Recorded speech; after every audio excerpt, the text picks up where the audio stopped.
BRS MLC Kalvakuntla Kavitha త్వరలో తిహార్ నుంచి బయటకు రాబోతున్నారా? ఢిల్లీలో మకాం వేసి మరీ రాజీ చర్చలు జరిపిన కేటీఆర్, హరీష్ రావు కష్టం తీరబోతోందా? ఇందుకే కవిత బయటకు వచ్చేందుకు జరిగిన ఒప్పందం ఏంటి? హస్తిన వేదికగా తెర వెనుక జరుగుతున్న మంతనాలేంటి? తిహార్ జైల్లో కవిత చేరి 100 రోజులు దాటిపోయింది. దీంతో ఆమెను ఎలాగైనా బయటికి తీసుకురావాలని కంకణం కట్టుకుంది కల్వకుంట్ల ఫ్యామిలీ. ఎమ్మెల్యేలు చేజారుతున్నా, ఎమ్మెల్సీలు ఇతర పార్టీల కండువా కప్పుకుంటున్నా కూడా, ఓ రకంగా పార్టీ మొత్తం భూస్థాపితం అవుతున్నా కూడా అన్నింటినీ వదిలేసి ఢిల్లీకి చేరారు కేటీఆర్, హరీష్ రావు. ఎందుకు? కవితక్క వస్తుంది, ప్రచారం చేస్తుంది అని కేటీఆర్ ఇప్పటికే చెప్పారు. ఇప్పుడు ఈ మాటలను నిజం చేసేందుకు చేయాల్సిందంతా చేస్తున్నారు.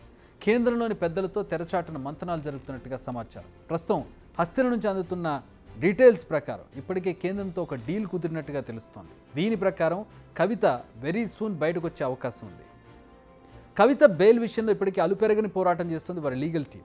అయితే ఆమెపై ఈడీ, ఇటు సిబిఐ 2 ఇన్వెస్టిగేషన్ టీమ్స్ కూడా కేసులు నమోదు చేశాయి. దీంతో ఆమె కోర్టులో అస్సలు ఊరట దక్కడం లేదు.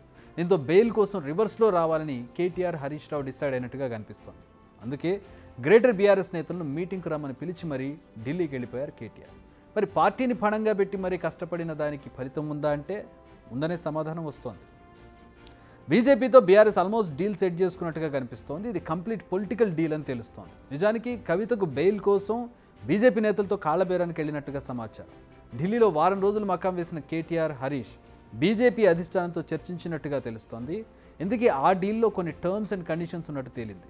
ఆ కండిషన్స్లో ఫస్ట్ పాయింట్, బీఆర్ఎస్ రాజ్యసభ ఎంపీలు తొలి విడతలో కాషాయ తీర్థం పుచ్చుకోవాలి. దీంతో ఢిల్లీలో బీఆర్ఎస్ పార్టీ క్లోజ్ అవుతుంది. ఆ తర్వాత రాష్ట్రానికి సంబంధించి టర్మ్స్ వచ్చే అవకాశం ఉంది. అయితే దీనిని కవర్ చేసుకునేందుకు బీజేపీనే తమ పార్టీ నేతలను లాక్కెళ్ళిందంటూ రివర్స్లో బీఆర్ఎస్ ఆందోళన నిర్వహించే ఛాన్స్ కూడా ఉంది. భవిష్యత్తులో ఇవి కూడా మనం చూసే అవకాశం లేకపోలేదు. ఇవన్నీ ముగిసిన తర్వాత రాష్ట్రానికి చెందిన నేతలపై బీజేపీకి ధారాదత్తం చేసే అవకాశం ఉంది.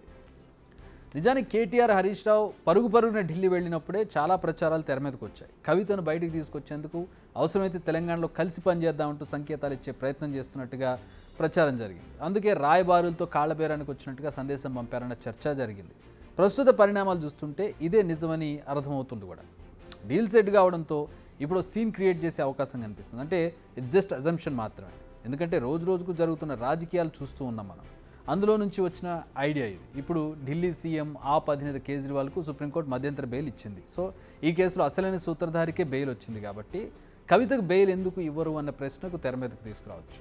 ఇదే లైన్లో వాదనలు వినిపించి కవితకు బెయిల్ తీసుకొచ్చేందుకు ప్రయత్నాలు చేసే అవకాశం కనిపిస్తోంది. మొత్తానికైతే ఒక విషయం అర్థమవుతుంది ఏంటంటే, తమ అవినీతి మరకలను తుడిచేసుకునేందుకు ఏకంగా పార్టీని బలిపీఠం ఎక్కించేందుకు కూడా బీఆర్ఎస్ పెద్దలు రెడీ అయ్యారని ప్రచారం జరుగుతుంది. ఒక కవిత విషయంలో మాత్రమే కాదు, కేంద్రంతో మంతనాలు చేసి వారితో కాళ్ల బేరం కుదుర్చుకుంటే తమకు చాలా లాభాలు ఉన్నాయన్నది వారి ఆలోచనలా కనపడుతుంది. ఎందుకంటే బీఆర్ఎస్ ఎల్పీ విలీనంతో అసెంబ్లీలో ఆ పార్టీ గొంతు మూగబోనుంది. చేసిన పనులు, అవినీతి, తప్పు నిర్ణయాలు, అహంకారపూరిత పాలన కారణంగా ఇప్పట్లో ప్రజల్లో తలెత్తుకునే పరిస్థితి లేదు. అన్నిటికంటే ముఖ్యంగా ఇప్పుడు అనేక కేసులు కల్వకుంట్ల కుటుంబాన్ని తరుముకుంటూ వస్తున్నాయి. ఇలా అష్టదిగ్బంధనంలో చిక్కుకున్న కల్వకుంట్ల కుటుంబం ప్రస్తుతం సురక్షితంగా ఉండాలంటే కేంద్రం మద్దతు తప్పనిసరి.